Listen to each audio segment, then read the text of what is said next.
The Game Time app is the world leader in last-minute ticket purchases, whether it be basketball, football, UFC, concerts, or comedy shows. It does not matter.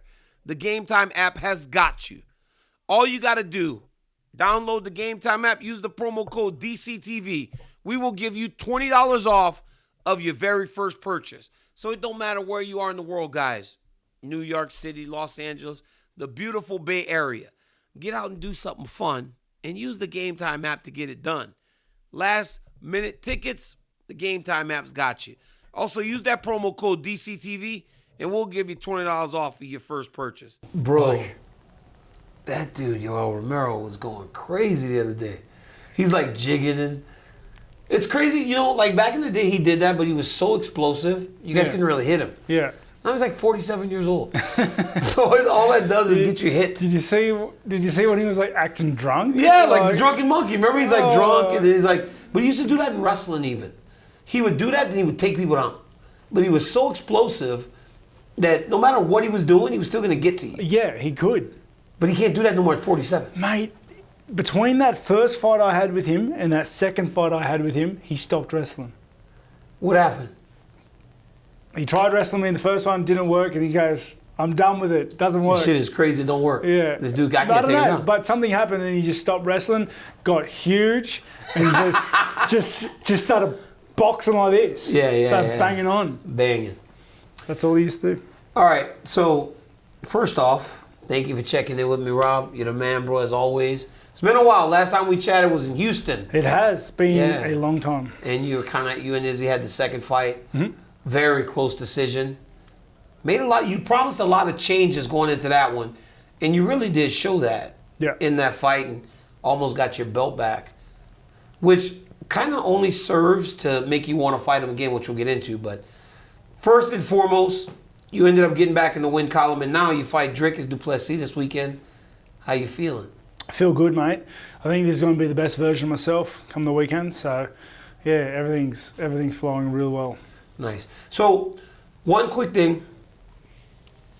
He's feeling great, feeling strong. And Robert Whittaker, guys, take this on his word, says, if you stop putting milk in your coffee, you will physically look like him. You said to me earlier, if you don't drink milk in your coffee, so now I've cut milk out of my coffee because I want my belly to look like yours.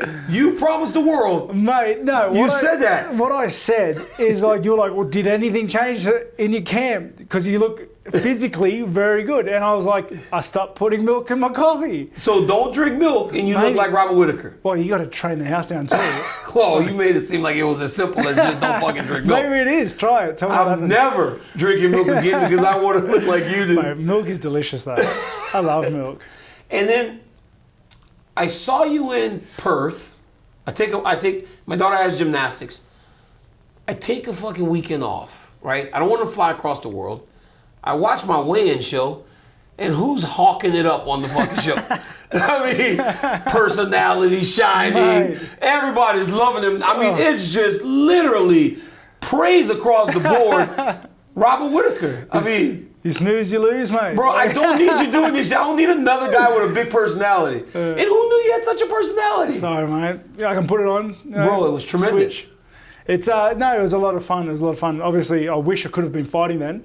Yeah. But no, it was a lot of fun. The other guys on the show made it easy. I had no idea you were like big personality like that. You enjoyed it. You want to do TV? Do you want to do TV stuff? Yeah, that's the plan. You know, the plan is post-fighting to move into that media column, that TV column. You got a future in it. I'd like to. Thank you. Keep that shit over there, though. Don't come try to do that here in America. You do it in New Zealand and freaking Australia so that you're not over here stealing my fucking job. I don't need this guy with his no milk drinking ass taking my job. I don't need you no milk drinking ass taking my jobs. Champ, you fight this weekend against Dricus. You know, we were talking about you and your career. You first won the championship in 2017 against the guy aforementioned, Yoel Romero. You become the champ. You have only lost to Adesanya. If that didn't happen, we're talking about you in historical terms. But now you find yourself fighting another young guy who hasn't accomplished half as much. He's motivated to kind of take your spot.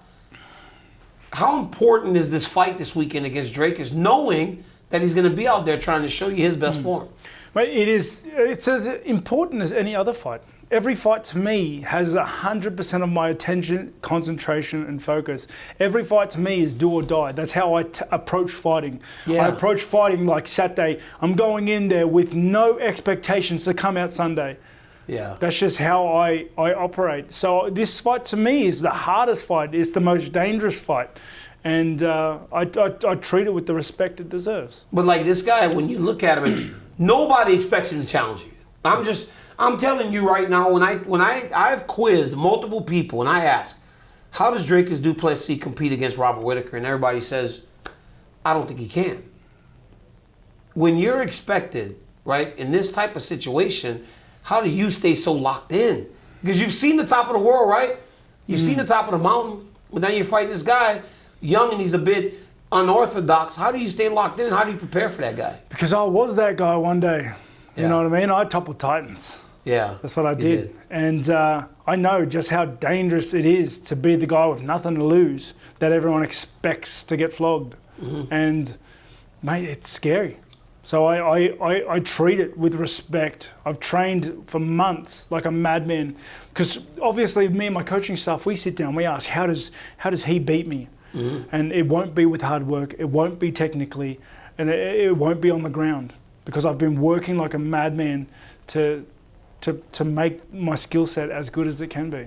What's that approach though, right? Like you take on the toughest guys. I mean, when you lost the first time, you fought Cannonier, you fought Till, now you're fighting Dricus, you beat Marvin Vettori. It's like you always take on the toughest guy.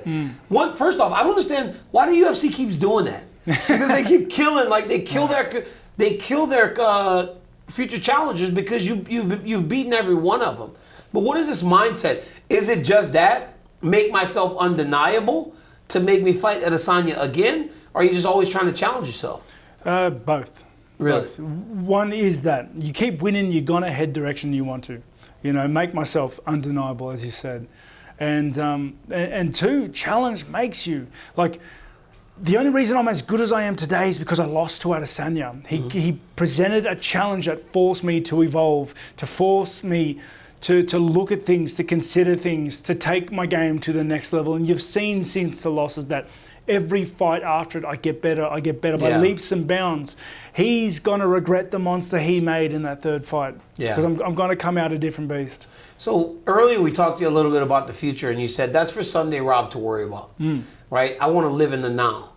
But it really is evident in terms of you and Adesanya, right? That you are the two best middleweights in the world. Like, if anybody thought to match up you and Pereira when he became the champion, it would feel like you'd be favored to beat him because of your style, your wrestling, all that ability.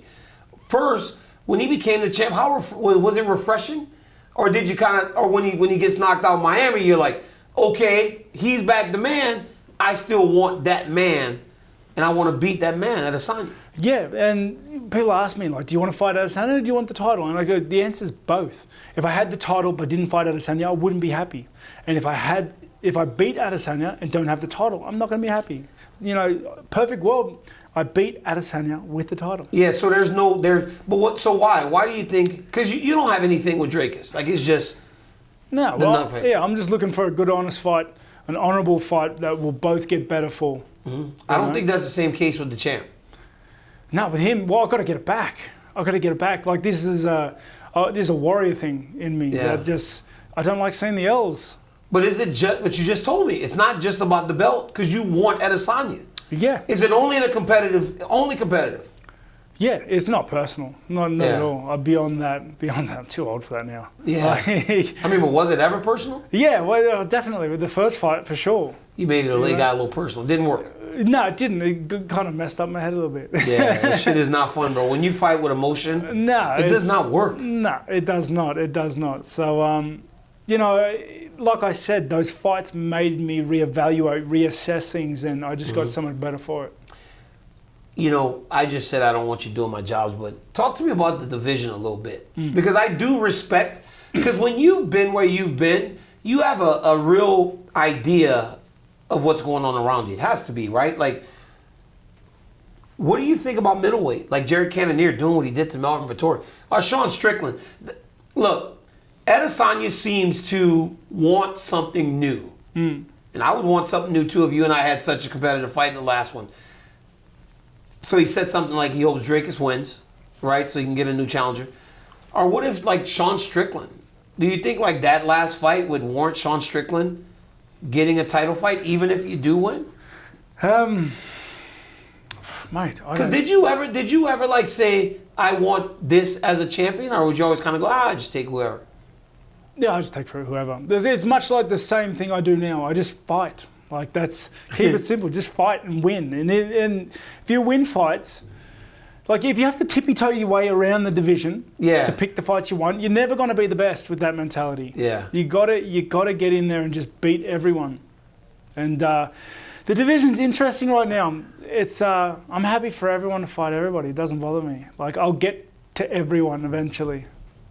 Could you turn around and fight in Australia if you win this weekend? If the body and mind is able, I'll fight. But you won't force yourself into a fight just because you think it's Australia. We got to run this back. Because you and him in Australia, like the first time, shit, there were 60,000 people in that place, man. Yeah, that place was madness. It was. But you won't go, hey, I got to do this right now. Well, no, because like I'm a professional, and there's a certain amount of work I have to put in. Aljamain Sterling's a professional. He just fought Henry Cejudo. He's fighting again in Boston. Yeah, I don't know. I'm backing you into the corner a little bit, right? Like, I don't know. Like a lot of guys, like sometimes we just fight. They call you, and you just said you fucking fight. Yeah, if my body and mind's able, I'll fight. I'm not going to force myself into a fight for no reason, though. That seems silly. Yeah, because we're at the end, right? Like third fight. Yeah, hard to get. This matters. Like this matters. Every fight matters, but the third one with the Izzy matters a little bit more. You want that championship belt off of him. Yeah, well, I want this to be the last. Like, otherwise, then I'm going to have to answer questions about him again for the next 10 years. Like. Yeah. Hey, what about this, though? What about this? Let me ask you this. All right, let me ask you this question. You win. All right, so you win this weekend. You fight Adesanya. Stop. You win. You go to Adesanya. It's over. Like he did to Pereira. Yeah. I mean, would you do that? Mate. That's the craziest thing, right? Yeah. Like he just goes, it's over. Yeah. That's too many what ifs. I'm asking you this. Let me ask you about that. What do you think about that? Adesanya going, it's over. The guy won 3 times. He gets one and like, it's done. Yeah. Like, That's what I would do. If you and I play video games and you whip me 10 times, if I get a fight, I'll get one win. I'm like, yo, Rob, you're done. Take that L, live with it. Yeah, it's one of those things. It's like, I don't know. You do it. It's the best, right? Yeah, you it's do so it. petty though. But it's so petty. But he's a petty dude. Like he's a petty dude though. So he's petty. admitted that. Yeah. But it's like you don't have to agree to it. Yeah. It's weird being petty in real life, but winning, and it actually works. Yeah. Hey, but what you can't deny though is that the Reaper, Robert Whittaker, Bobby Knuckles, you got a lot of cool nicknames. You got a lot of cool nicknames. If Robert Whittaker gets it done this weekend, there is no denying that this man is on a short list to fight for the middleweight championship of the world. He is one of the greatest middleweights of all time. This weekend he fights Dricus Du Plessis, UFC 290. Make sure you tune in, like, subscribe to the channel, and tap into the content this weekend. This man is a savage. Let's get it done. Rob, thank you for checking in again. Till next time, guys. Peace.